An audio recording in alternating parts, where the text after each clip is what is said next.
do Bandeira Quadriculada em todo o Brasil, na versão de podcast.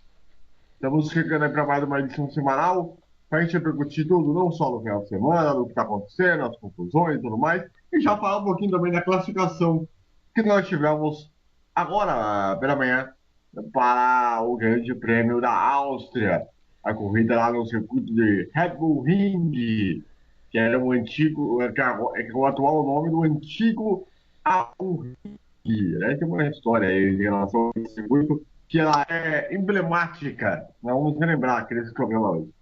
Estamos aqui com o Fernando Bortolazzo e também com o nosso querido César Augusto. Vamos lá, destaque inicial dos dois, começando com o César Augusto. O meu destaque oficial por favor, amanhã chove, pelo amor de Deus, tá?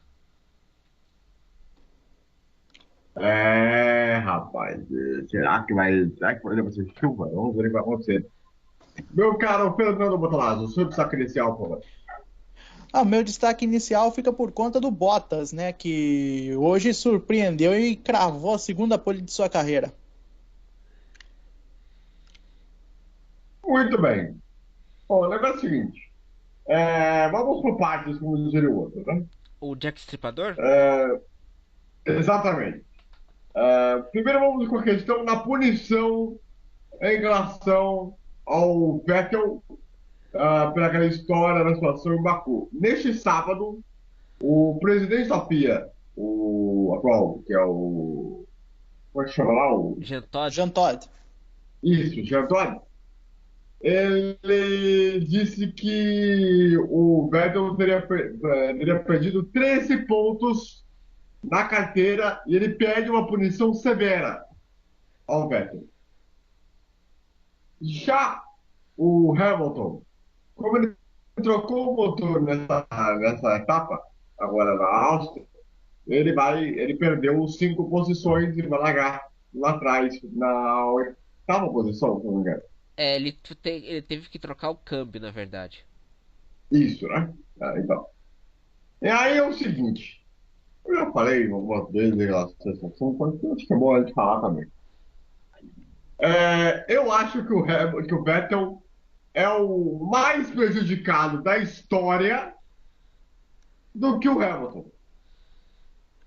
Por quê? O Hamilton, todo mundo sabe muito bem que ele sempre arrumou algum tipo de encrenca. Seja de parar o carro, seja. De ficar mais ah, lento para prejudicar algum piloto. Exatamente. Ele tem feito algumas coisas muito antidesportivas. E a FIA está passando a mão na cabeça como se nada tivesse acontecido. Alguma coisa está errada aí, hein, Fernando? Na verdade, eu diria que, como eu disse semana passada, a culpa é dos dois, né? Tanto o Vettel quanto o Hamilton, eles têm culpa no cartório, sim. O Hamilton, porque ele, logicamente, tem que entender a situação. Tudo bem, tem que desafogar um pouco o carro, dar uma é, diminuída no ritmo, tudo bem, para realinhar tudo. Tudo bem que o Lito também, ele falou na transmissão, que conforme ele desacelerou, o carro de corrida, ele desacelera de uma forma bruta, e aí o choque foi inevitável. Daria para ser evitado o momento que ele diminuísse o ritmo? Daria, poderia ter diminuído um pouco mais para frente, né? Agora o Vettel também, ele não poderia ter dado aquele totó também, né? Ali foi um exagero também na parte do Vettel. Eu diria que os dois não foram santos. Os dois não foram santos. Mas também eu acho que deveria conversar com o Hamilton, pelo menos. Entendeu? A gente sabe que é briga pelo título, tá, tudo bem. Mas ir lá e conversar com ele, viu? Tá certo, mas isso não é coisa que se faça também. Entendeu? Dá uma chegada nos dois, não só no Vettel. O Vettel mereceu ser punido? Mereceu e deveria ter uma punição um pouquinho mais severa, sim, pela atitude que ele teve depois ao bater no carro do Hamilton. Entendeu? Imagina se causasse um acidente sério. Eu Então também é teria. isso que Eu tem. também. Agora, só que também a FIA ela também, ela fez vista grossa Só nessa parte do Vettel e do Hamilton. Por que ela não fez em relação aos dois carros da Force India? Do Ocon e do Pérez? É. Que um jogou um carro para cima do outro, não só no Azerbaijão, mas no Canadá também. O Pérez fez a mesma coisa, igual ele fez com o Felipe Massa em 2014. E também tem outro detalhe que eu queria ressaltar. No Azerbaijão, a desaceleração a distância entre da reta é grande, a reta dos boxes. E para desacelerar é uma dificuldade enorme. Tanto porque Mas aí que tá, César, o incidente foi na parte do castelo. e é Foi uma lá na parte região do muito castelo. estreita também. Um pouquinho depois, né? Do É, castelo. tem esse detalhe Depois você também. passa aquela parte de subida do castelo um pouquinho à frente, na curva seguinte. Aham. E às vezes o Hamilton se acelerar mais, passava o safety car também. Se não duvidar. Eu, particularmente, eu coloco na seguinte situação. Eu, particularmente, vocês podem concordar, eu não. É uma questão. Eu acho que o Vettel foi mais prejudicado do que o Hamilton. Porque o Hamilton, ele fez uma coisa que ele tem sido reincidente. Entendeu? Esse que é o problema. O Hamilton tem feito uma coisa que é reincidente. A partir do momento que você é reincidente, você tem que ter uma punição severa. O Vettel, ele não fez algo para merecer punição severa. Ah, tudo bem, ele bateu no carro lá, mas pera um pouquinho. O cara bater daquele jeito ali, se ele para do jeito que ele fez, que o Hamilton fez, poderia ter causado um capotamento, um acidente pior, como se fosse um engavetado no outro. Pô, o E cara não também pensa. tem outro detalhe, o Vettel tava de cabeça quente também. Esse detalhe que a gente tem que levar em conta. O Vettel Não, tava não, também, mas poxa. Mas, poxa, o Hamilton ele foi infantil. Bota uma margem de segurança. Se é para botar todo mundo junto, bota de uma maneira, digamos assim, tipo o safety car como é virtual que eu boto? aliado ao safety car real. Exatamente, não precisa se fazer a forma como que ele fez. Repito, poderia ter causado um engavetamento muito sério. Porque se você for parar para analisar, acho que o Fernando deve concordar comigo para na hora de reparar. Todos os carros que estavam atrás do, do Hamilton e do Vettel, todo mundo foi pego de surpresa, porque foi bem todo mundo junto. Imagina se bate todo mundo daquela forma. E ainda causando um engarrafamento e uma bandeira vermelha. Aí então, por quê? É o gênio, um cidadão, que tenta parar o carro de uma maneira ilegal. Eu considero ilegal. Uhum. Entendeu? E outra, se ele não faz isso, não teria acontecido. A irritação e o acidente. Entendeu? Pô, um cara que é campeão do mundo, ele não pode fazer uma coisa idiota dessa. Como penso. Isso não é inadmissível. Foi um cara que está com 30, quase 30 e tantos anos de idade. O que ele fez foi coisa de moleque juvenil de 17 anos de idade. Ou ele tá com 30, mas tem uma maturidade de 17. Qual dos dois? Os dois. É, é que a diferença é pouca, 2 anos, né? O Hamilton é 2 anos mais velho. Mas a maturidade de ambos é de 17 anos. O Vettel tava reclamando. No ano passado ficou xingando meio mundo Não, na Não, mas só que verdade, aí, só que, sabe o que peraí, que só que tá aí é uma parecendo? coisa. Só que aí é uma coisa. O Vettel, ele é um cara mais pronto. Ah, isso é verdade. Pera aí, o Fernando ia falar uma coisa. Pode falar, Fernando. Não, eu ia falar o seguinte, sobre essa questão de Vettel e Hamilton, o Vettel é ainda um pouco mais maduro que o Hamilton, porque as cabeçadas que ele teve, principalmente na área amorosa, afeta muito a condição dele de piloto. E isso ele deu várias provas disso, várias provas. Tipo, fotografando a bunda de uma desconhecida, lembrando a Nicole, falando da Não, Rihanna. não, não, eu tô falando na pista, Ah, tá, César. Eu tô desculpa. falando assim, ele já fez muita cagada na pista. Ele se inspira, igual eu tinha falado, ele se inspira muito no Senna, mas tem hora que, por causa da cabeça dele ficar esquentadinho, ele repete as cagadas tipo que o Mansell fazia, entendeu? Ah, é verdade. Tem esse detalhe, é verdade. Só que aí tem uma coisa. O Hamilton, ele quer fazer algumas coisas que o Schumacher fazia em 93, 94. Quem concorda? Mas fala no início da Benetton. Ah, concordo, Concordo concordo. também. E só que o Hamilton, ele faz isso muito potente, muito ridículo. Escola alemã, inclusive da escola Schumacher, ele é aquele é, que ele é frio, calculista, tem que ser quando vê uma situação dessa.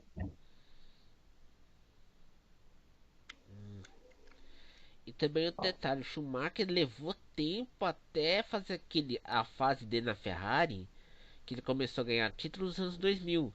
Fazer volta rápida atrás de volta rápida para ter tempo para voltar em primeiro lugar. Não era fácil não também. O Vettel, ele é um piloto, com todo respeito, 1000 vezes mais completo em relação ao Hamilton.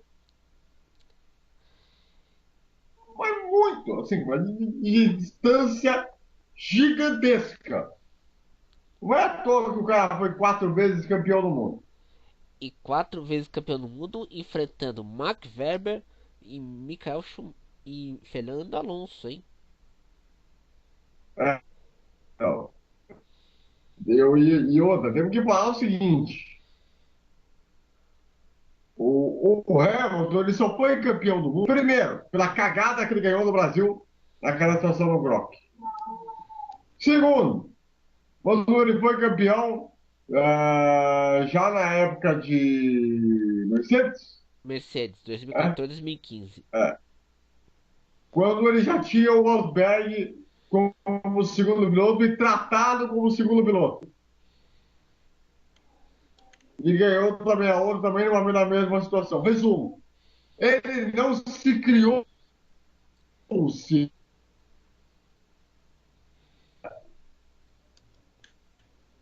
ele sempre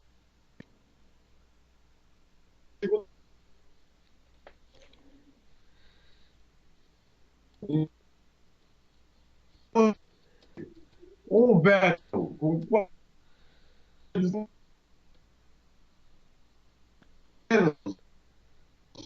em uma situação normal, um piloto como o Mark Webber, que chegou a brigar por vitória durante muitas vezes. E não é só isso, o McLaren brigava por vitórias e sempre deixava bem claro que era um piloto que não obedecia a equipe por convicção própria e não por egoísmo.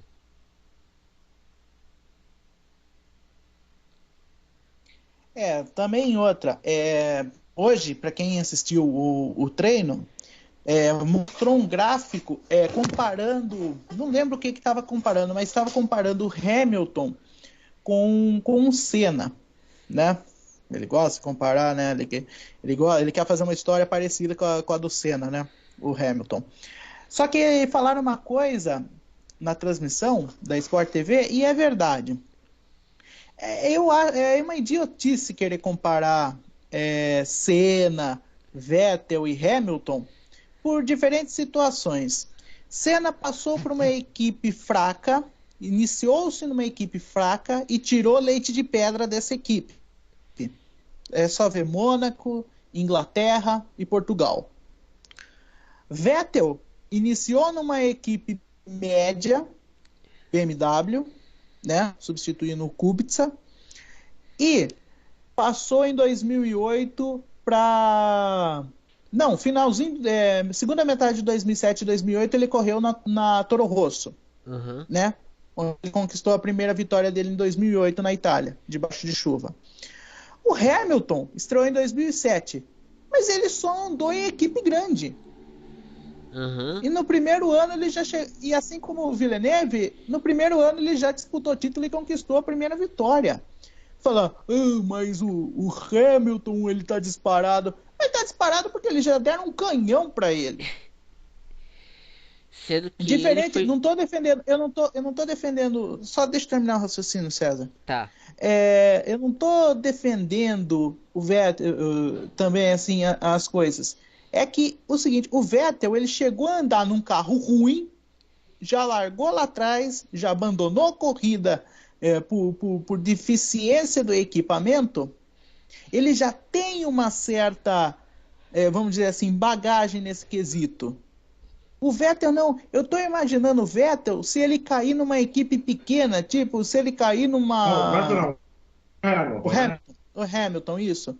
Se ele cair numa equipe menor, vamos supor, numa Renault, numa, numa Toro Rosso, Uma Force India. até que Force India ela tá na média, sabe? Eu falo quando ele cair com um carro que claramente não tem condição de ganhar uma corrida. É um carro para conseguir chegar nos pontos. Entendeu?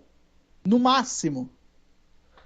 Porque o Vettel, eu percebi um negócio no Vettel, ele chegou na Ferrari, ele ficou igual ao Alonso. Reclama de tudo. Ah, esse pneu, essa porcaria de pneu que vocês me deram, que não que tá vive estourando, não me deu um carro melhor. Agora mesmo ele falou, ele tinha reclamado que ele ia largar a equipe se não conseguisse vencer uma corrida até setembro. Já tem um progresso, já mandou um carro no Q3 já, né? É um É. progresso. Mas quem falava isso era o Alonso. O Vettel, quando chegou na Ferrari em 2015, conseguiu duas, três vitórias. Malásia, Sim, não. Hungria e Singapura. Só que o Mas carro. aí ele já era um piloto pronto. Ah, isso é verdade. Aí É, que tá a diferença. Por isso que eu falo, o Hamilton, ele não teve a bagagem, a nível de experiência que todo mundo fala. Ah, como é que você vai comparar com o Ayrton Senna se ele nunca correu em equipe pequena? uhum. Uhum. Ele Ele já foi nunca logo correu. na McLaren. Ele Uhum. pulou etapa. E o Hamilton era do programa de pilotos da McLaren, era da academia da McLaren. Mas então, Não, não, mas isso daí peraí. também Mas foi. ser piloto de academia, ok, é até aceitável. Agora, o que não é aceitável foi ele ter pulado a etapa para ir já na equipe grande. Ah, isso concordo com você. É isso, então é o seguinte, você tá piloto de academia, depende muito do chefe de equipe. Então, se fosse assim, por que o Ocon não foi na Mercedes no lugar do Rosberg? Por que o Verlaine não foi na Mercedes no lugar do Rosberg? Não é verdade? É, E os dois são pilotos da academia da Mercedes. Isso daí também, o Hamilton, é que ele teve a sorte de ter Ron Dennis, cara. Que o Ron Dennis ele já trouxe ele, né? Tudo assim. Porque ele poderia muito bem ter entrado em equipes pequenas que usavam. Acho que na época de Mercedes, se não me falha a memória, era só a McLaren mesmo que usava Mercedes, era né? só McLaren mesmo. 2007. 2007 só Então, McLaren. é. É que ele teve a sorte de ter o Ron Dennis lá, que já puxou para a equipe titular e tudo mais. O Hamilton ele ficou mal acostumado.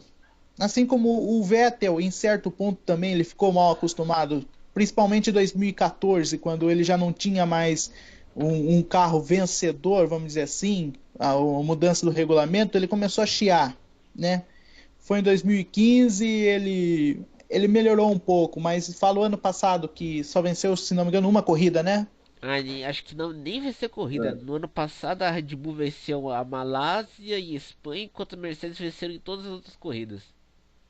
Então, é complicado isso, entendeu? Eu fico imaginando, se o Vettel for para uma equipe menor, qual que vai ser a atitude dele? Ó, eu penso da seguinte forma. E temos que lembrar o seguinte: o Vettel, ele só tá na Ferrari porque teve um acidente do Bianchi. Exatamente. É bom lembrar. É um destino de vida. A vida colocou para ele uma possibilidade de última hora para que ele fosse para a Ferrari.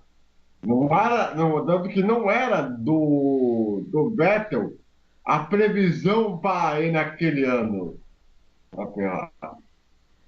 Claramente ele ia esperar mais um ano, dependendo da situação. E dependendo também daquela situação do Alonso, vai ou não. Tanto que o Alonso teve que ficar em situação de emergência. Porque não teve tempo de falar com o Kimi Raikkonen.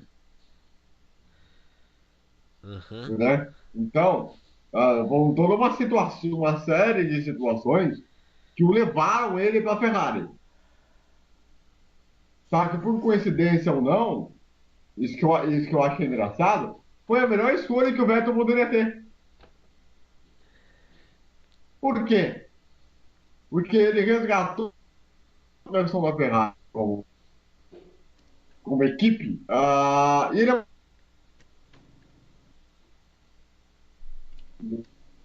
se consolidou. Ele teve que passar por esse perrengue inicial da Ferrari para que ele pudesse entender que era possível tirar a Ferrari da situação onde estava. E não é à toa que ele líder do campeonato agora. Ele teve que passar. Demorou um ano, 2 anos para fazer a coisa voltar. E agora está aí. E o Hamilton está fazendo de tudo para estragar um campeonato em que o velho teve que construir de uma maneira limpa. Entendeu? Entendi. Aí por isso, aí vem na questão do que o Hamilton ele faz a merda, para falar a verdade, para ser honesto. E aí, quem recebe a punição? O Vettel. Eu fico pensando se qualquer outro piloto atrás que não tivesse o nome do Vettel, que não tivesse o nome do Hamilton, e tivesse feito a mesma coisa, você acha que estaria na Fórmula 1 hoje? Não. Não. Então, Só pegar Nelsinho Piquet. É.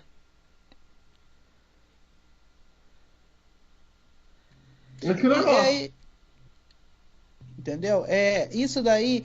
E fala um negócio que é o seguinte: aconteceu isso daí, foram dar o micro. Olha, eu falo, eu não tenho nada contra o piloto, nada contra o piloto que ele foi, o seu Nick Lauda. Nada contra o piloto. Foi uma lenda da Fórmula 1, um senhor piloto que sabia muito de estratégia, sabia muito de carro. Foi, vamos dizer assim, foi tutor de Nelson Piquet, que tinha o talento também para mecânica. Aí a história a gente já conhece. Mas no quesito falar, dar opinião, o Nick Lauda é uma negação. Foram dar um microfone pro Nick Lauda, ele falou merda. Não, porque o Vettel tem que ser punido mesmo, que não sei o que, defendendo o Hamilton, tal coisa. Poxa vida, o Vettel, no começo do campeonato, ele tá fazendo, começou a ter atitude, mostrar na pista o que o Lauda fazia antigamente. Ficar quieto e trabalhar na miúda. Quietinho e fazer o resultado dele quieto. Né? É. Isso é uma característica do Nick Lauda. Agora tem que entender também, e outra, uma atitude muito errada da parte dele foi ter metido a boca no Rosberg, num cara que não tá nem lá para se defender. Entendeu? Isso daí é coisa inconsequente e tudo mais. Eu não sei se é medo de eles perder o Hamilton, tomar esporro da montadora. Eu não sei, cara. Eu sei de uma coisa. Igual eu tinha falado, os dois vão ter que mostrar na pista. Esse negócio de bastidores aí não tá com nada. Só vai pôr mais lenha na fogueira, só vai estragar mais a situação, Eu sabe? vou mais além. Eu vou mais além do que você está falando, velho. O Hamilton está fazendo uma função que o James Hunt fazia muito nos anos 70. Os dois eram gêmeos. Só que o James Hunt é aquele cara que era branco, que só ia para os lugares e tal. Eu não se importava tanto com a questão corrida, com Ele a se questão importava carro. mais com a questão aeromoças. Exatamente, de colocar um personagem. O Hamilton está fazendo o mesmo caminho e pode levar a uma situação muito pior. Ah, mas ele ganhou 3 títulos mundiais. Antes ele ganhou 3 títulos mundiais. A forma como ele ganhou não mostrou, não convenceu. Esse que é o negócio. Lógico, por exemplo, muita gente fala que os 3 títulos do Senna, eles têm vamos dizer, um significado muito emblemático. Por quê? Ele teve que passar por uma dificuldade que esses pilotos novos aí não sabem fazer. Pode falar que ele não é um cara, digamos assim, Exemplar? ah, Exemplar? um cara que não é muito de querer aparecer demais, de querer ser muito propaganda, tudo mais. Só que ele, Senna, esportivamente falando, ele sabia o que tinha que fazer. E até demais, né? Porque ele via, olha, tem uma dificuldade aqui, eu sei que tem uma forma de superar, de inverter a situação. Essa molecada que tem agora, que tá aí, tirando o Vettel, que eu sobrenatural, porque ele sabe o que ele tá fazendo, o próprio Alonso mesmo, que ganhou 2 títulos mundiais, inclusive um deles do Schumacher, não sabe reverter a situação. Tanto que agora, ele com o carro da McLaren, com essa carroça, ele não sabe reverter a situação. Não, e eu só discordo em um ponto. Agora o carro tá melhorando, ele tá conseguindo fazer coisas que com um carro de 80, com 80 cavalos a menos, ele tá conseguindo colocar o carro no Q3, né? Só um pequeno ponto, mas em quase tudo eu concordo com você, sabe? Ele mais reclama do que faz a diferença, né? Em vez de trabalhar, ele fica reclamando aos quatro ventos, né? Só sabe meter a boca. Mas um tipo de um talento ele tem, inegável. Não foi bicampeão por acaso. É que eu falo o seguinte, essa questão de que tem gente que é mal acostumado. É diferente, é mal acostumado. É, Então. Enfim, César, só fechar o assunto aí. sim. É, O que isso pode gerar para a corrida de amanhã entre os dois? Se o Vettel conseguir na primeira curva passar o Bottas, pode ter certeza que o Hamilton vai ficar buzinando no rádio para que o Bottas ultrapasse o Vettel e coisa do gênero. E aí, Fernando, como é que você vê esse cenário para a corrida de amanhã? Bom, eu vejo o seguinte, a questão vai depender, primeiramente, vai depender tudo da condição climática. Se chover,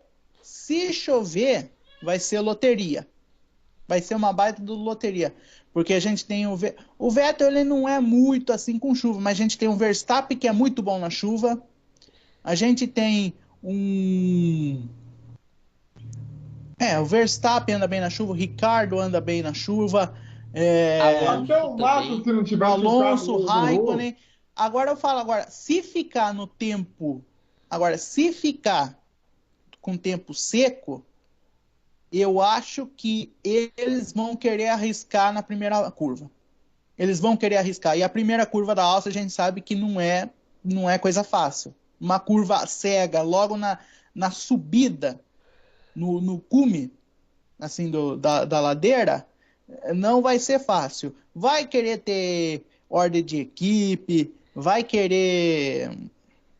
O Vettel pode ser que jogue tudo na largada, tem mais gente, o Hamilton vai sair que nem um desesperado também para ver se consegue a ponta logo de cara, né, largando da 8ª posição. É complicado, né? Só queria colocar um adendo, eu só queria colocar um adendo na questão da Williams, né? A Williams prometeu, estamos com um novo pacote aerodinâmico, novos componentes, vai fazer a diferença no nosso carro. Não fez diferença nenhuma. Eu acho que piorou. Porque largar de 17º e 18º, hein? Ah, vai ser bom pra dormir. Mas se bem que o Grande Prêmio da Áustria, ele também acabou sendo emblemático por muitas situações.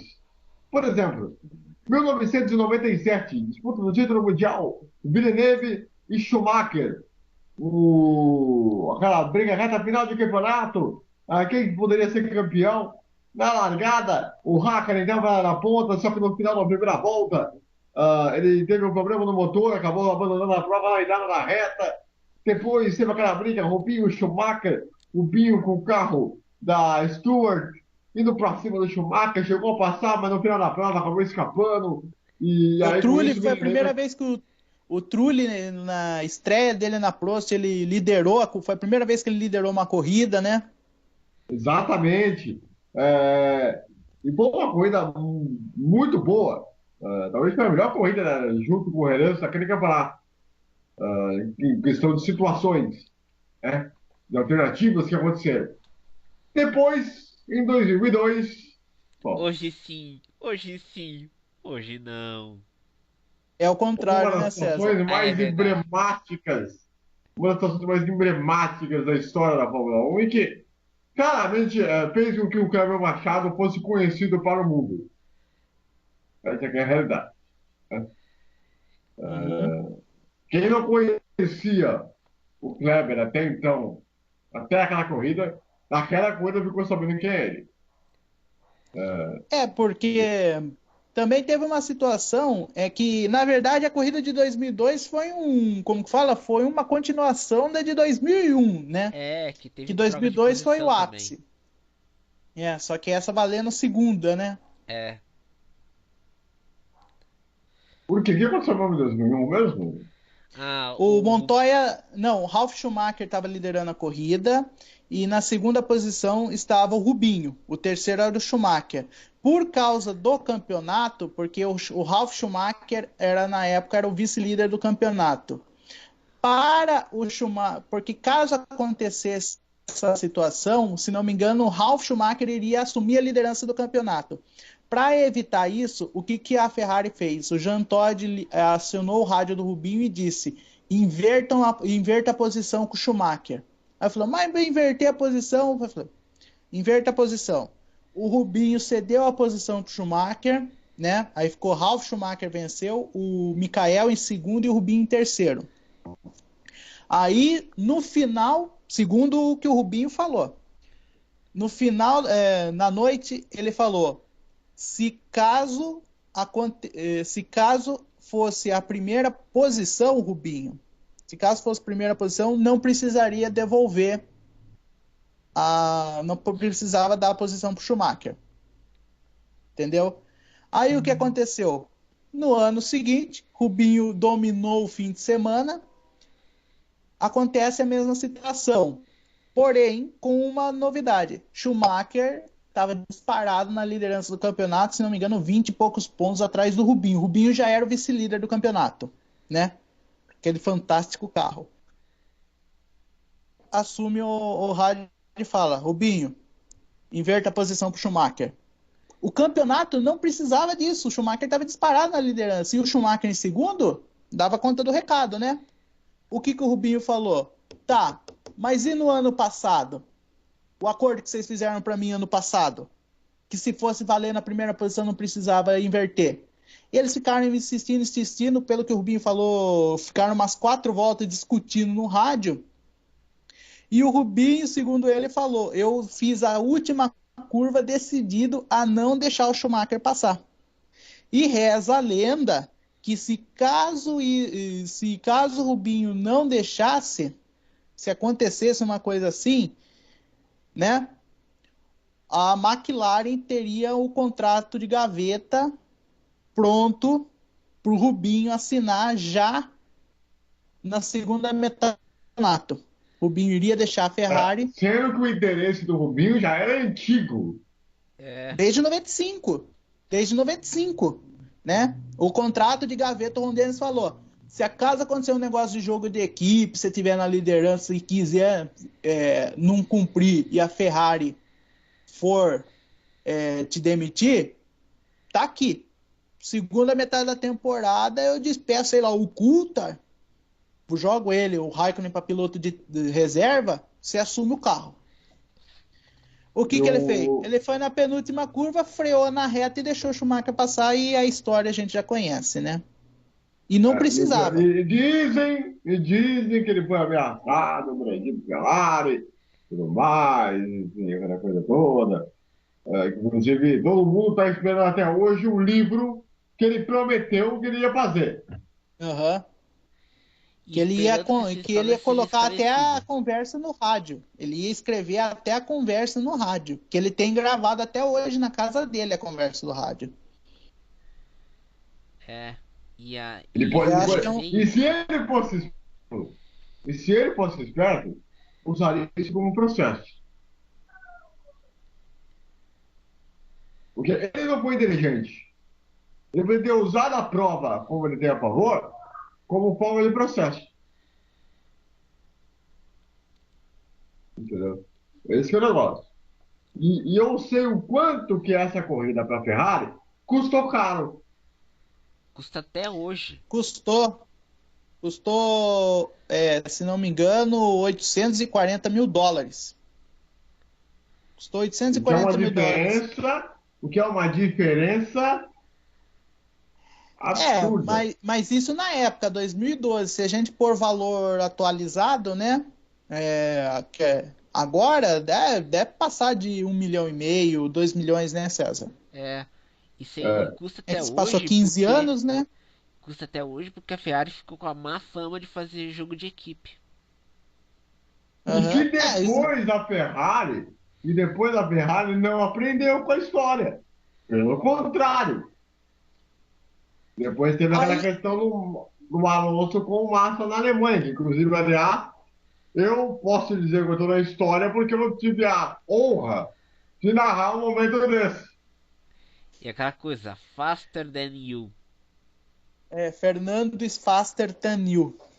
Mas isso daí é o seguinte: em 2002, para tentar pôr panos quentes, para livrar um pouco, para dar um crédito pro Rubinho, o Schumacher usou um acerto diferente no carro dele para não atacar o Rubinho. O Rubinho venceu o Grande Prêmio da Europa. E em Indianápolis, né, penúltima prova da temporada, o Rubinho estava disputando o vice-título mundial, né? E para dar a dobradinha para a Ferrari, né? O Schumacher estava liderando até a reta de chegada, quando ele freou e deixou o Rubinho passar e vencer a corrida para conquistar o vice-título mundial. E isso gerou vaias da torcida em Indianápolis. Gerou, claro que gerou. Ficou feio. Não pro Rubinho. Mas pra Ferrari. Não pro Rubinho. Pra Ferrari. Tanto que o Reginaldo Leme falou na época e fala até hoje. Aquele GP da Áustria foi a maior derrota da história da Ferrari. Foi a maior derrota. Maior que perder o título, sei lá, naquela briga Senna-Prost. Os títulos que o Schumacher na Ferrari perdeu pro Villeneuve, pro Hakkinen. Foi a pior. Porque ele precisou, né, na cara dura, para todo mundo ver que ele precisou de ajudinha para vencer uma corrida, né? Ainda que o Schumacher foi lá... disputar corrida lá disputar posição. né? E outra também, vamos combinar. Vamos combinar. Se o Schumacher quisesse mesmo, ele teria condições de brigar de igual para igual com o Rubinho, né? Pelo, vamos dizer assim, pelo equipamento, porque todo mundo sabe que o carro de Schumacher é totalmente diferente que o carro do Rubinho. Sempre foi. Sempre foi. O curioso é que esse ano 2002, o Schumacher foi campeão matematicamente no Japão. Não. Foi O antes quê? até. Em 2002? Não, 2002, ele ganhou na corrida Tanto que o seguinte Rubinho teve que na... ganhar a prova para ele ser o oitavo. Não, 2002 foi o seguinte, André. Ele ganhou o Grande Prêmio da Áustria, aí depois teve o Grande Prêmio da Europa em Nürburgring, que o Rubinho ganhou e o Schumacher foi o segundo. Aí o que aconteceu? A decisão foi para a França, que aí o Raikkonen estava liderando, né? O Raikkonen, vamos dizer assim, estava na briga pelo título, que aí o Raikkonen rodou no hairpin da Adelaide. Aí ele perdeu posições, o Schumacher venceu e foi campeão. Schumacher foi campeão na 10ª prova do campeonato. É. Foi na Ah, é França. verdade. Eu estou me confundindo com 2003. É Né? 2003 que o 2003 foi no Rubinho Japão. venceu no Japão e o Schumacher chegou em oitavo. Isso, que era o Schumacher que estava brigando com o Montoya pelo título. É. Exatamente. Que talvez foi até o melhor piloto que tenha brigado por título que esses que estavam na era Schumacher com a Senna. É. Talvez foi o melhor. Ah, mas o Alonso. Por que você não fala que o Alonso foi melhor? Vamos combinar uma coisa, né? O Alonso Não, é ganhou. assim, que brigou, tem que dividir em três partes o Schumacher na Ferrari. O Schumacher era a primeira fase quando ele entrou, era ele o piloto e o carro que era uma carroça. É Vamos dizer assim, verdade. entre termos, né? 96 não tinha nem como brigar. 97 igualizou, só que ele quis fazer cagada, o Villeneuve foi para cima e 98, 99 a McLaren deu o pulo do gato e conseguiu os dois títulos com o Hakkinen.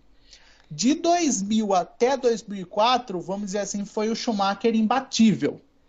Uhum. Foi o Schumacher imbatível, que foi o conjunto carro e piloto que deu certo. Nessa época eu concordo com você. O melhor foi o Montoya. Porque o Montoya, com o estilo dele, arrojado, maluco, né? Ele foi pau a pau com o Schumacher, teve toque entre ambos, né? E o Montoya não deixava nada barato mesmo. E aí, no final, 2005, 2006, que foi o final de Schumacher na Ferrari, teve o Alonso, mas aí que tá, naquela época tinha aquele controle de largada, né, de tração da Renault, né, que fazia a diferença nas largadas e o Fernando Alonso administrava muito bem, conseguia as vitórias, né. Uhum. E a Além do Ferrari fato também dos pneus Michelin durarem mais que os pneus Bridgestone que a Ferrari usava. exatamente, foi um conjunto. Mas nessa fase aí eu concordo com você, André, que o melhor piloto que combateu com o Schumacher foi o Montoya. Montoya E foi eu digo macho nessa mais. época. Tanto que na situação do campeonato, quando eles viram que o Schumacher não teria condições de brigar pelo título de uma maneira decente, apesar de ter ido até a última corrida no Brasil, é, deram um jeito de trabalhar o massa, né? Visando o ano seguinte. Tanto que aí fizeram com que o Massa ganhasse pela primeira vez no Brasil e tudo mais e tal. Aliás, o Massa é o único brasileiro até hoje que ganhou duas corridas no Brasil. É algo que dificilmente alguém vai conseguir bater o que ele fez. Isso é uma coisa rara. Quando Ah, venceu de Ferrari, né? Venceu É. de Ferrari. pois é, e de Ferrari, o que é uma coisa já é grandiosidade assim absurda. Agora, para fechar o assunto de vez, vamos lá. Palpite para o Grande Prêmio da Áustria. Quem é primeiro, segundo ou terceiro amanhã? Vamos lá, César. É Vettel, Bottas e Verstappen. Vamos lá, Fernando. Eu, eu vou criar nessa ordem, só que eu vou inverter. Bottas, Vettel e Verstappen. Beleza, anotou aí, né, César? Anotei. E aí eu vou dar a minha. Para mim vai ser Vettel, Pérez. Vou ficar de olho no Pérez. Eu acho que vai aprontar alguma coisinha amanhã. Ainda mais se chover. E o Verstappen. Eu acho que vai ser isso aí. Seria uma ousadia e alegria marota. Mas beleza. Mas o Pérez não é encardido pra burro? Eles falam que ele é encardido pra caramba. O Pérez realmente é um piloto interessante. Bom, mudando de assunto, indo para a Indy, um campeonato engessado. Um campeonato que não engrena. Parece que ela está naquele momento de que você pensa que vai passar por uma fase, está em outra, mas ela não muda. Ela não fica naquela questão, mas tem uma briga no título interessante. Tem uma briga no título interessante, mas parece que o campeonato não empolga, né, César? Não empolga, chato e você dorme logo no meio da corrida. É complicado isso daí. Aí que acontece o seguinte, no começo do campeonato a gente ficou muito empolgado com a questão do Burdé, né? Numa equipe pequena, que a gente sabe que a Dale Coyne, que nunca teve investimento para nada, só chamava piloto pagante, sabe? Tudo minguado, ele conseguiu, com o carro daquele, ele conseguiu a liderança do campeonato. A partir do treino de Indianápolis para cá, o campeonato ficou modorrento, né? Com a saída do Burdé. Aí teve uma esperança pequena, mas a gente no fundo meio que sabia que não ia durar muito, que era o Hélio Castro Neves na liderança, né? Por mais uma cagada da Penske, ele perdeu a liderança do campeonato pro Scott Dixon. Eu já vou ser franco, eu acho que vai dar Dixon esse ano. Eu já tô cravando Dixon, porque vai ser muito difícil pelo piloto, pelo talento que ele é, pelo brilhante trabalho que a Honda está fazendo esse ano na Indy, principalmente pela Chip Ganassi, dificilmente esse título não vai ser do Dixon.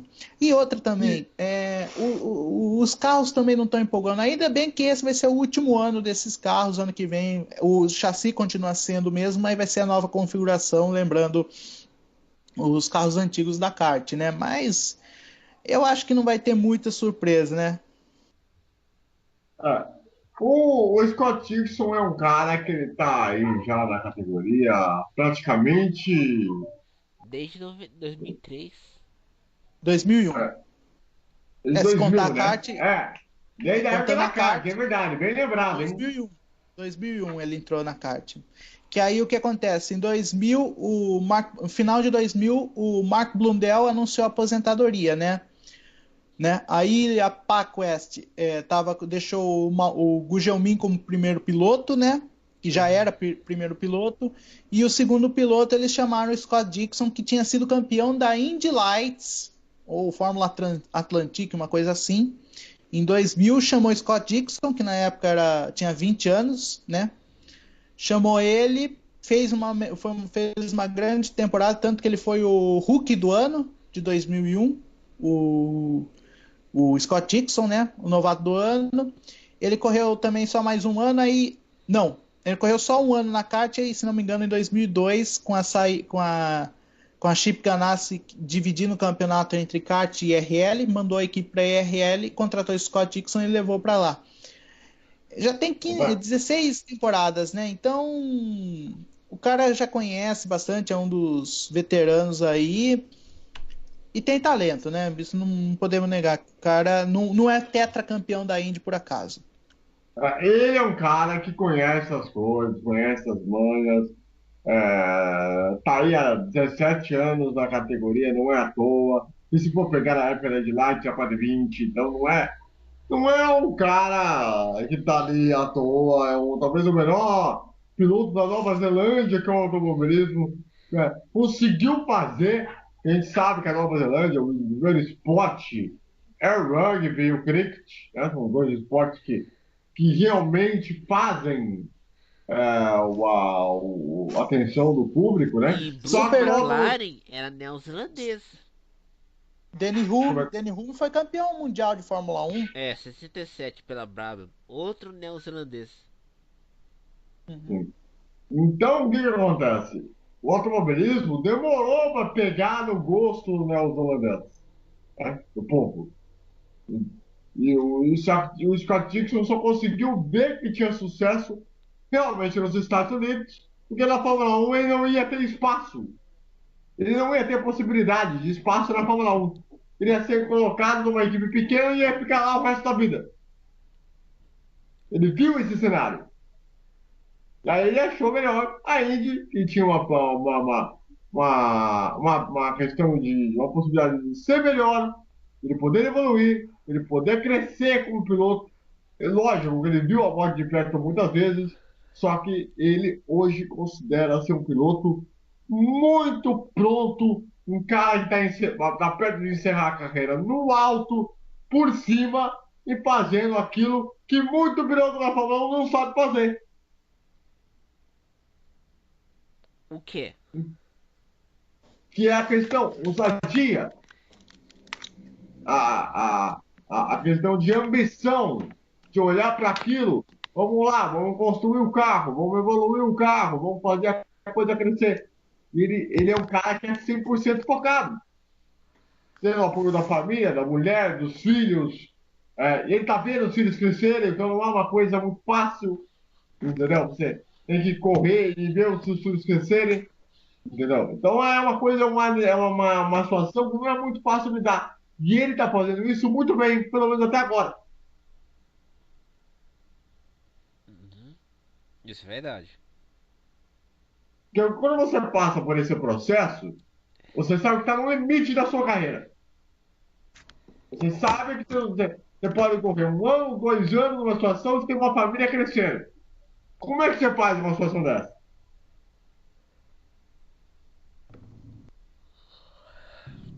Você para, separa a carreira ou continua, toca o barco. E Uhum. talvez ache até isso, Fernando, que faz com que o Scott Dixon chegue nesse momento do campeonato tão soberano, porque ele mesmo soube administrar certas situações que o fizeram com que ele chegasse nessa situação de liderança do campeonato.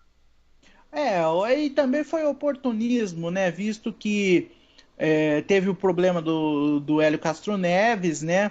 E o abandono do Burdé também do campeonato, a saída do campeonato, então ele se aproveitou desse oportunismo e conquistou a liderança.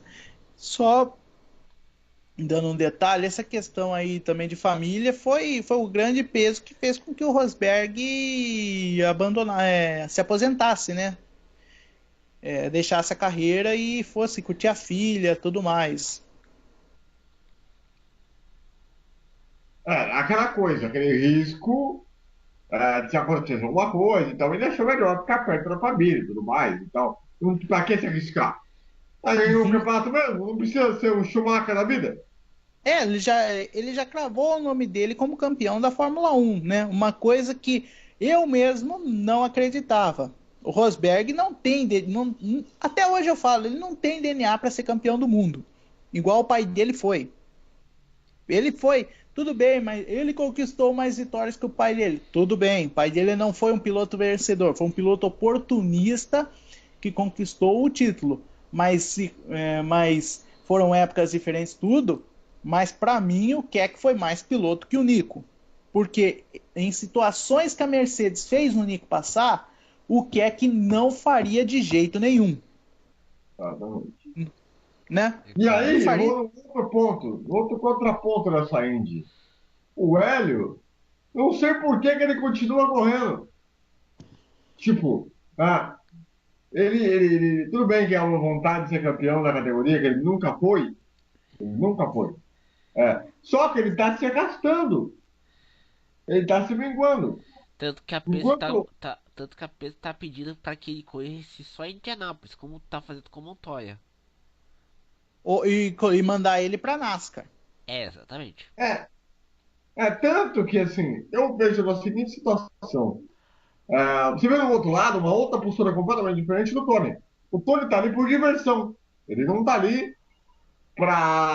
como é que fala? Com a pressão de dizer, olha, vamos ganhar um campeonato, vamos fazer algo decente e vamos botar umas metas aí. Isso não. Entendeu? Isso aí eu acho que faz um pouco dessa diferença. Agora, caso contrário, se isso e aquilo outro, aí é outra história, é uma outra situação. Mas eu acho que essa é a grande diferença. O Tony Canan, ele já é campeão, né? Se não me engano, uma vez só, né? 2004 pela IRL. É, então.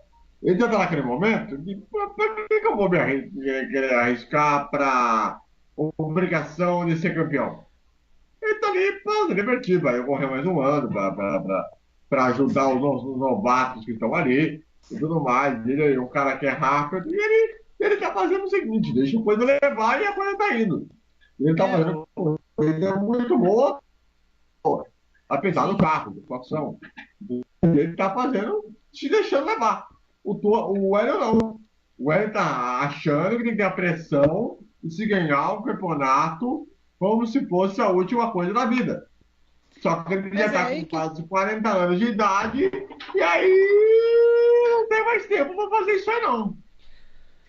É, na verdade, o Hélio já passou, ele já tá com 42 anos. E outra, o Hélio, ele tem que perceber o seguinte: o Hélio é tricampeão de Indianápolis. O cara venceu 3 vezes as 500 milhas. Ele quer Ele vencer a quarta cravou. pra ficar com a Lancer e o AJ Forte.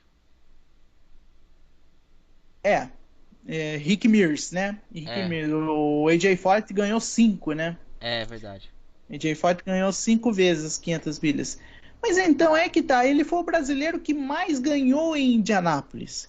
Ele passou o Emerson, ele cravou o seu nome em Indianápolis. Tem pilotos que tem situações que em Indianápolis, a prova em Indianápolis é mais importante que ganhar um título da Fórmula Indy. O próprio Emerson já disse algumas vezes isso daí, que foi mais prazeroso para ele. Tudo bem, ele falou, ele ficou contente quando ganhou o campeonato da Fórmula Indy, para ele foi um título importante, mas ele sentiu mais prazer de ter ganhado as 500 milhas, né? Ele ganhou as 500 milhas. O Hélio ganhou 3 vezes, só que essa perseguição dele ganhar um título da Fórmula Indy é uma coisa que, tudo bem, eu entendo, ele tá tentando faz anos, né? Mas ele tá tentando há quase 20 anos ganhar o título.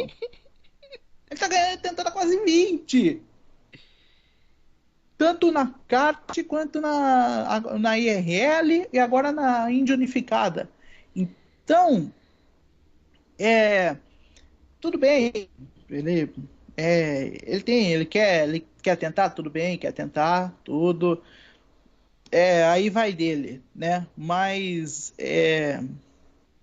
até quando ele vai bater na tecla?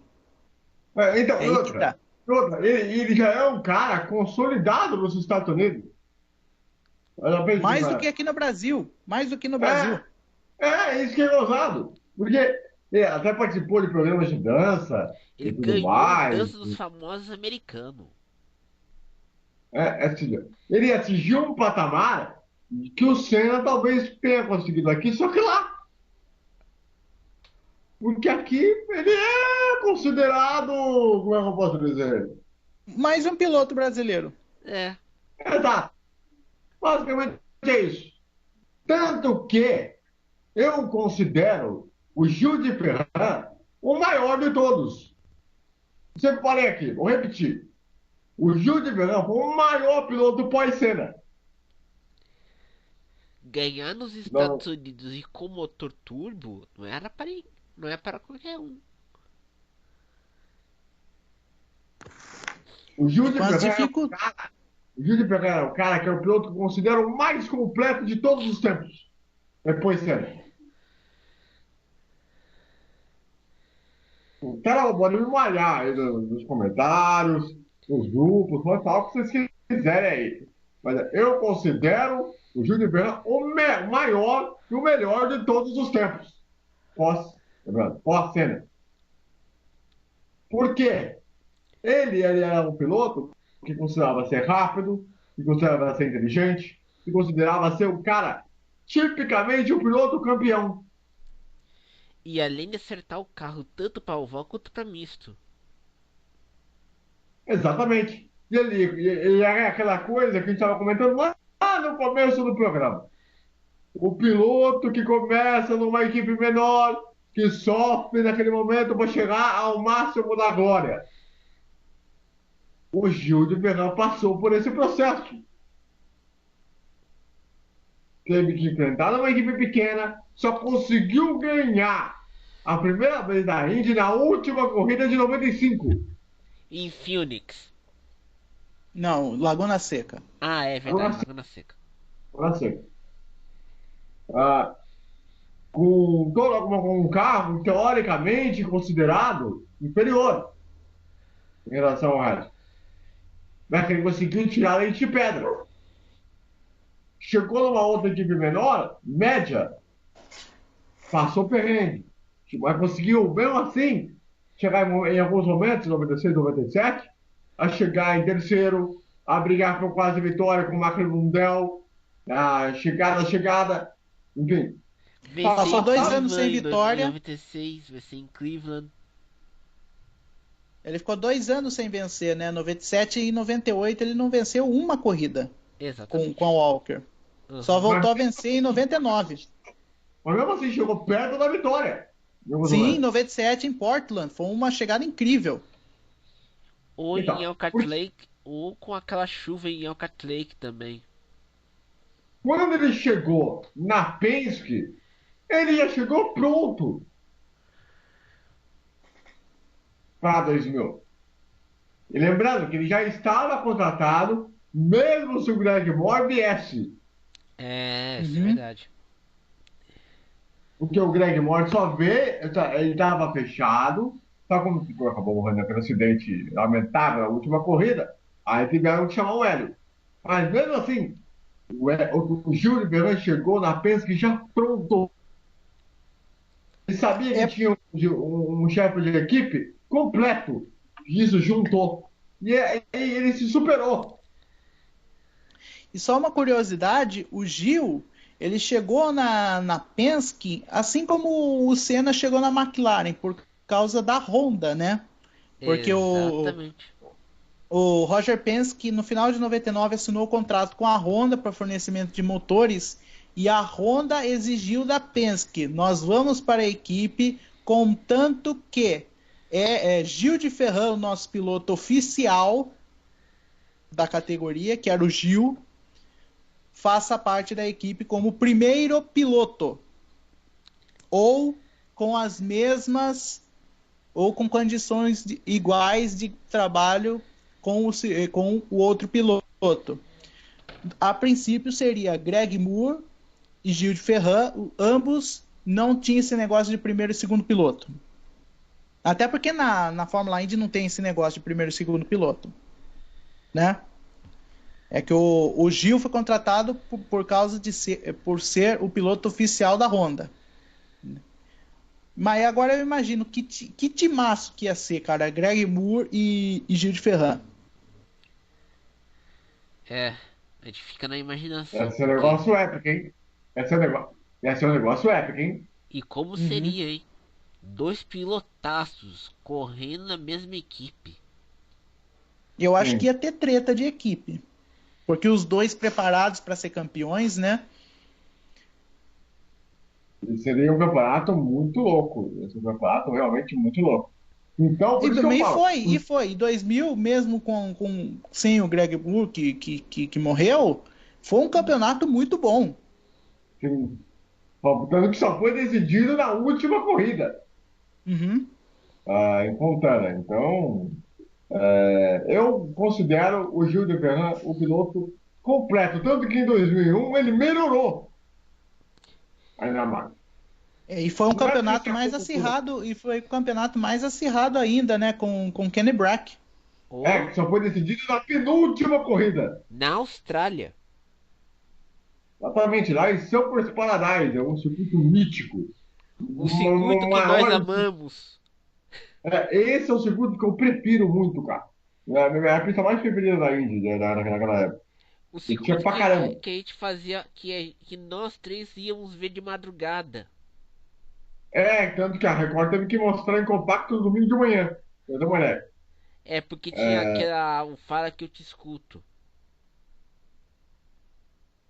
Porque a Record ela já tinha os bispos, né? Já tinha os bispos. Da Universal.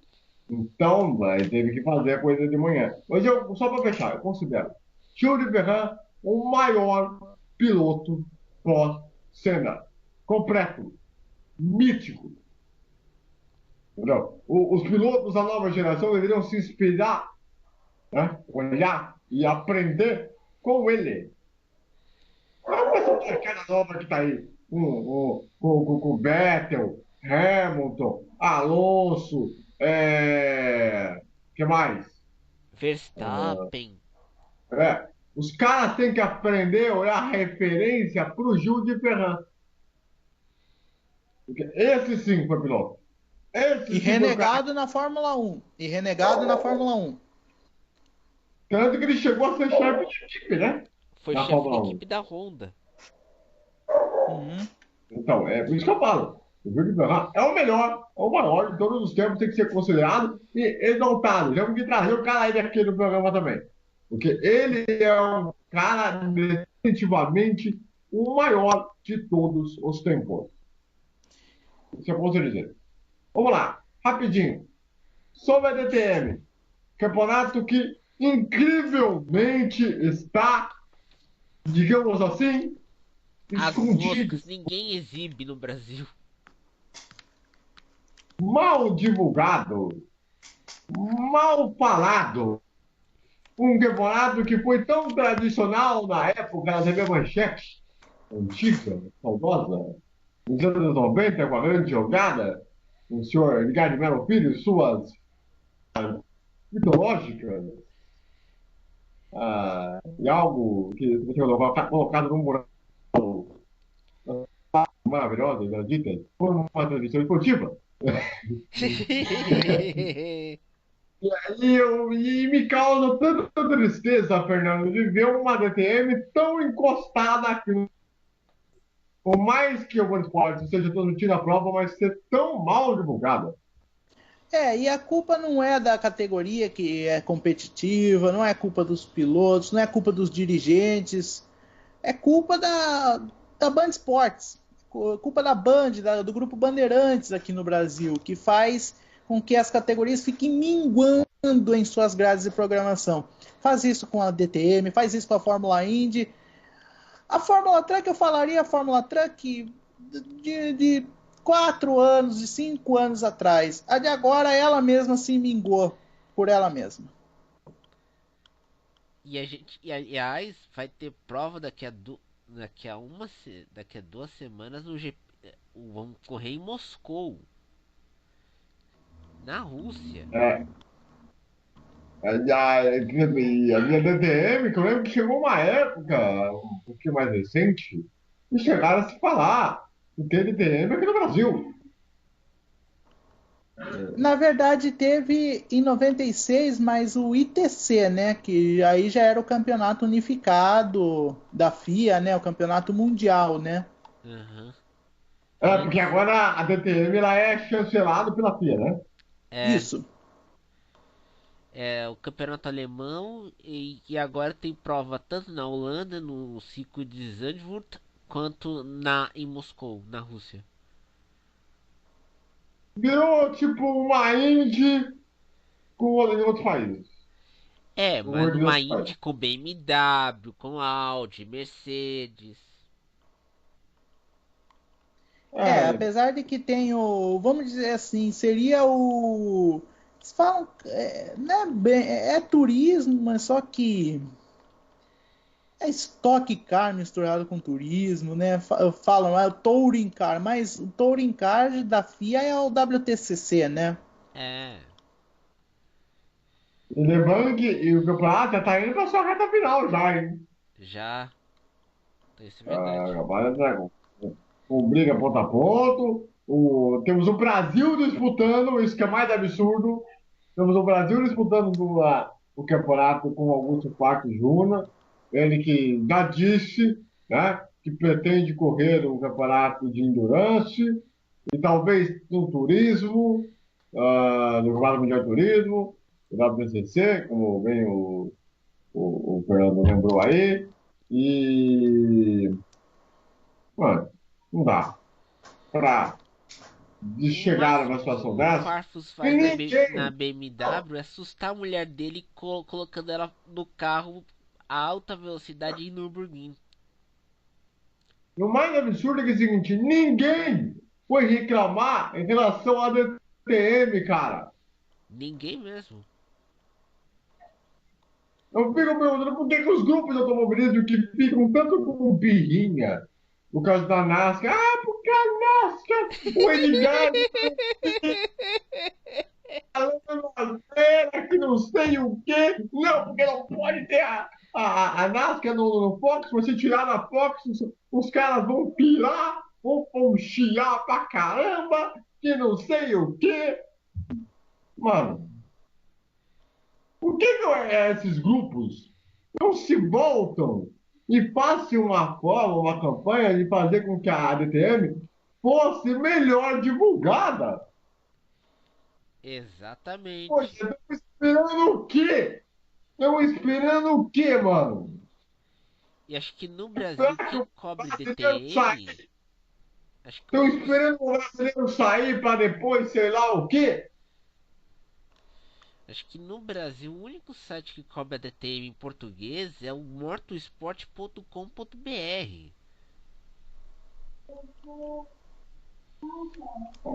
Então. Outra, poxa, horário 9 da manhã.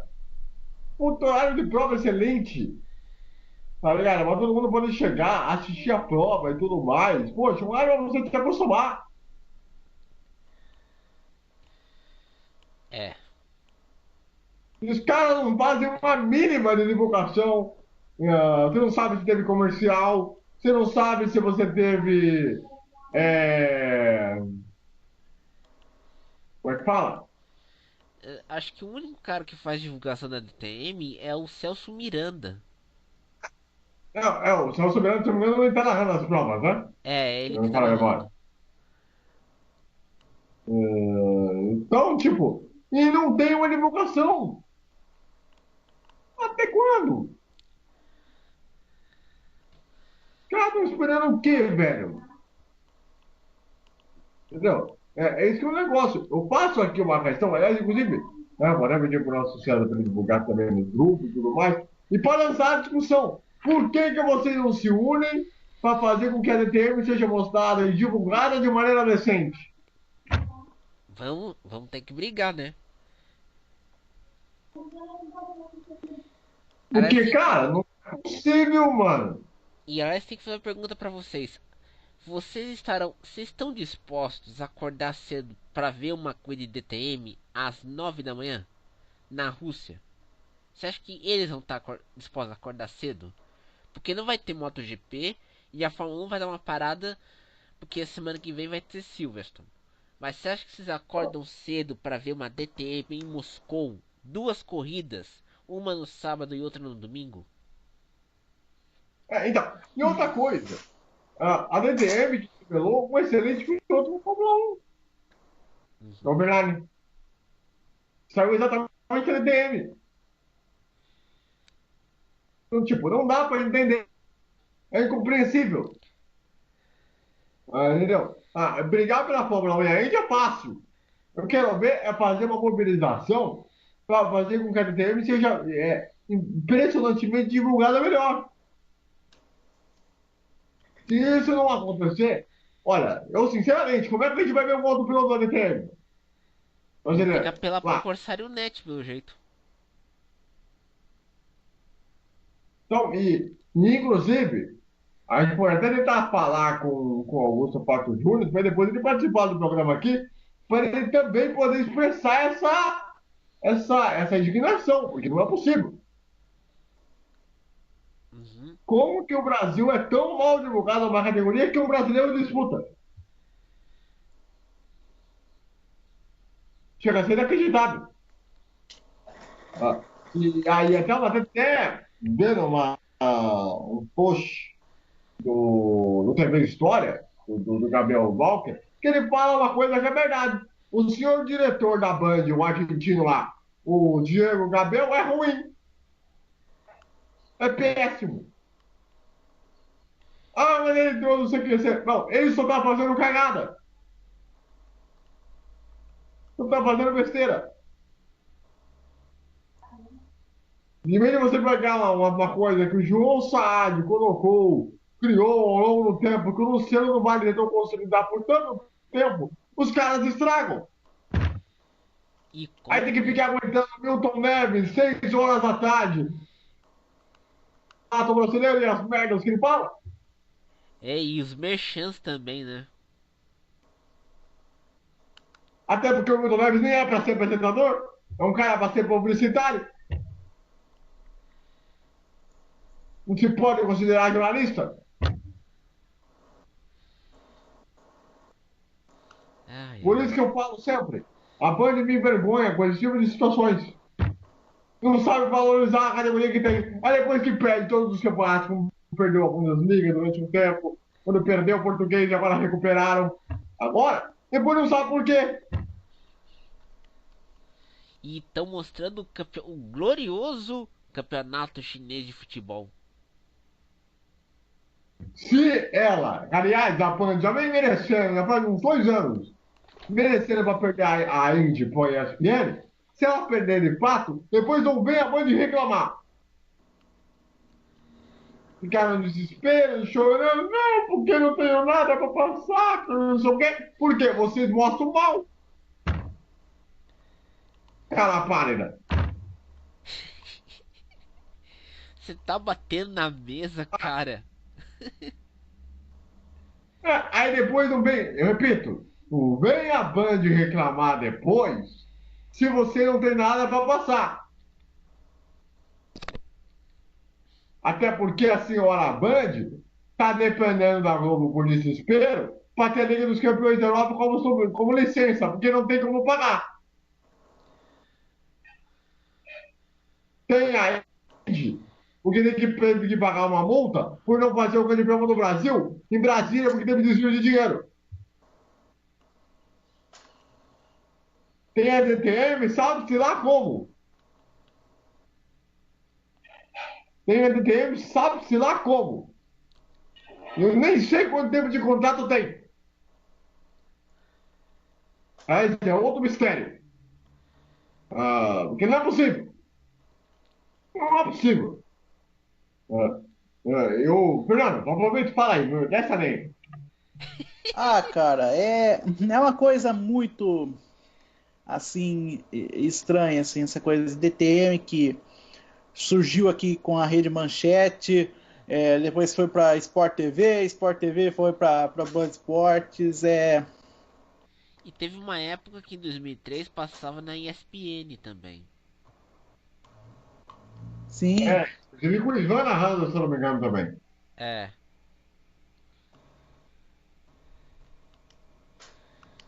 E aí, Fernando? O que pode se fazer nessa situação? Mas, se eu fosse por mim, se uma coisa que encheu o saco, que eu não quero mais que passe, eu tiro da grade de programação e vendo para alguém que queira passar, É, tanto TV aberta quanto TV fechada. exatamente. Eu também faria isso, mas a Band não quer Uhum. largar o osso. Seria excesso de culpa? Excesso de culpa junto com uma má gestão. Porque o único cara que divulga DTM no Brasil é seu Celso Miranda no Twitter. Sim. Até porque o Eduardo de Mello, ele some, né? A Eduardo Ele de Mello só some. aparece só pra descer porrete na truck. O cara que some. O Felipe Chapone Ele vai lá, ele faz comenta uma corrida na Indy, quando dá, porque tem corrida da Copa Truck. Então, tipo, tem alguma coisa errada. Alguma coisa precisa ser feita. O povo precisa pressionar para ter uma divulgação melhor. Se não tiver uma divulgação melhor, não vai ter resultado. Como é que você vai ter audiência, meu Deus do céu? E como você vai ter atrair anunciantes também, né? E me causa espanto como que o senhor Milton Neves, que é um péssimo apresentador, está lá divulgando o programa dele. Com 300 patrocinadores.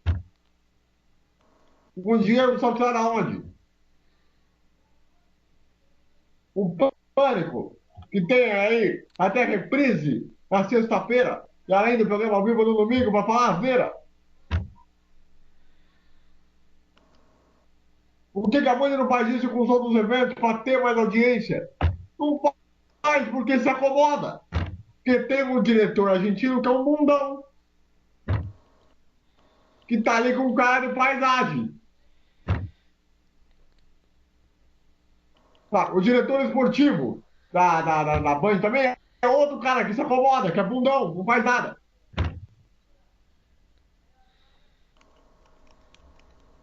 Ai, ai. Sabe, além dos erros de não botar as narrações do Silvio históricas no gol da Band por mimimi, de processo ou coisa do tipo. Enfim, porque o Silvio Luiz é a história da Band e a história da televisão do Brasil.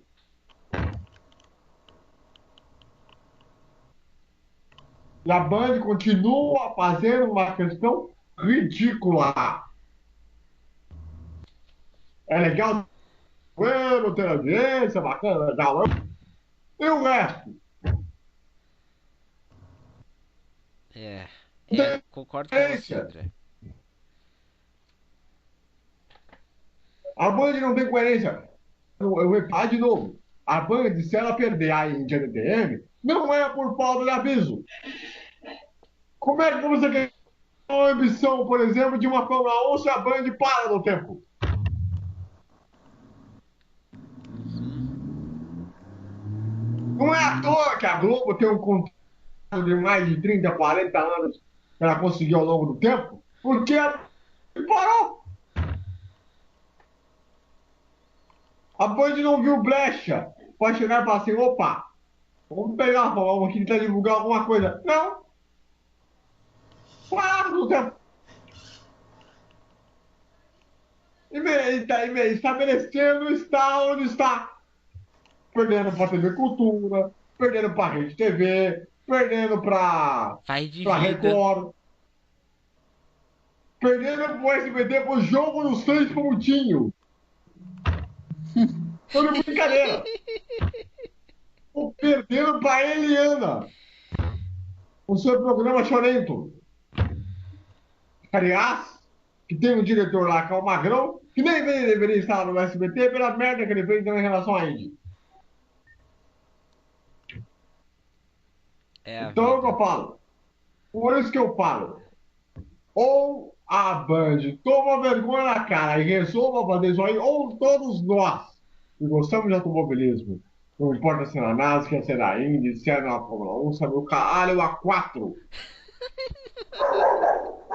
Ou todos se unem, pressione a Band para que tenha uma divulgação melhor, ou fecha e começa de novo. E inicia do zero, que não é possível. É inacreditável. Acho que eu falei, ô, que é inacreditável. Você olha com que tempo, com que era. Os caras esperam 350 anos para quê? Olha de brincadeira. Bom, sobre a questão do calendário da Fórmula 1, fechar o programa. Então, são 25 corridas. Só que discorda de todos os lados. Muitos falam que não, outros falam que sim, outros não sabem se é certo, se é um exagero. E, enfim, o que acontece? Fala aí, Sérgio. 25 corridas, se você poderia organizar um calendário dizendo assim: Corrida do Azerbaijão e da Rússia um espaço de uma semana. Corridas da Europa espaço de uma semana. Dá uma parada de 3 semanas para as corridas da Ásia e da América. Para fazer corrida de espaço de uma semana, intervalo de uma semana. As corridas da Ásia e da América e do continente americano. E aí, Fernando? Pelo que surgiu a notícia, parece que a Liberty Media desistiu da ideia de fazer isso daí. Parece que vai ficar mesmo na questão de 20 corridas por ano, o que é mais plausível, né? Por conta da logística entre os países, né? A Indy realmente, a Fórmula 1 realmente, ela está pegando um caminho de o inverso do que era a Indy. A Indy você tem menos corridas e o calendário é menor. Na Fórmula 1 os caras já queriam aumentar o negócio. Como assim, velho? Alguma coisa aí tá meio, né? Errada. Porque a Índia está diminuindo o calendário e terminando o campeonato em setembro. A Fórmula 1 quer aumentar o calendário para terminar quase que em dezembro. Só pode terminar no Natal, no novo. É É muito Tipo, complicado isso daí. complicado mesmo. há um nível aí que está fora de ordem aí. E aí eu pergunto, quem está errado? O calendário da Fórmula 1 ou o calendário da Indy? Eu acho que o da Indy poderia ter mais corridas. E eu vou ser sincero, eu acho que a Indy poderia ter mais corridas. A Fórmula 1 é mais organizar, colocar mais provas assim que o público já está acostumado, né? E sair um pouquinho dessa coisa do que o Bernie tinha de explorar outros países, né? E aí, César, quem está errado? A Fórmula 1 ou a Indy? Ambos, porque a Indy tem uma janela pequena para várias corridas e a Fórmula 1 tem um calendário grande para poucas corridas. Muito bem. Vamos lá. Destaque final do César Augusto. Eu nunca vi você batendo tantas vezes no teclado como agora há pouco, André. Muito bem. Fernando Botolado, seu destaque final, por favor. O meu destaque final fica por conta mesmo do Grande Prêmio da Áustria, que pode ser. é, pode pôr mais lenha na fogueira na Fórmula 1. Eu agradeço a vocês, ligados em todo o Brasil, pela audiência, pela companhia, mas principalmente pela sua grande amizade. Eu lembro para você que na segunda-feira, às 6 da tarde, nós teremos a edição inédita do Bandeira Quadriculada na Rádio Melhor do Futebol, com reprise na terça-feira, também às 6 da tarde, onde nós vamos repercutir tudo o que acontecer neste final de semana na corrida da Fórmula 1, na corrida da Indy. Bom ficar ligado em radiomf.com.br para você ficar ligado conosco e também no Twitter do Band Quadriculada e também no Twitter da Rádio Melhor do Futebol, Web Rádio MF, para você ligado conosco em todo o Brasil.